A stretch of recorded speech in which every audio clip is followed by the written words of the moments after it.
בוקר טוב לכולם. אני רגע לפני פגישה עם לקוח שמאוד יקר לי.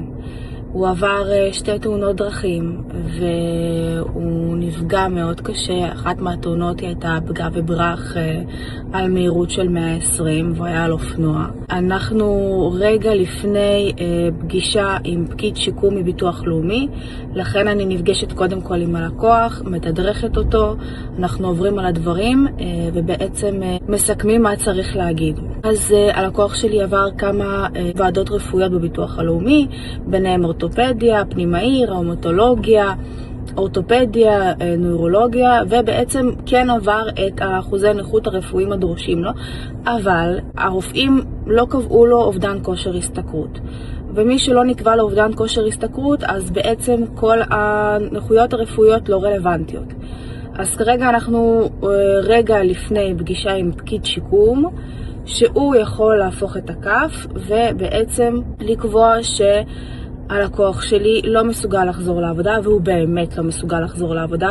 הוא סובל מכאבים, הוא נמצא בדיכאון עמוק מכל מה שקרה לו, הוא נשאר לבד בלי עזרה מהמשפחה, והוא בקושי יוצא מהבית. הוא לא, בקושי יוצא מהבית, הוא לא יכול לדאוג לענייניו הפיננסיים, הוא לא יכול לצאת לרופאים, לקבוע תורים, מאוד מאוד קשה לו ואין שום סיכוי שהוא יכול לצאת לעבוד. אז חלק מהשיחה שלנו עם פקיד שיקום זה באמת להראות עד כמה הוא סובל מהכאבים, כמה קשה לו, כמה הוא צריך זמן להשתקם, והוא כמובן צריך את העזרה של הביטוח הלאומי עם הקצבה החודשית.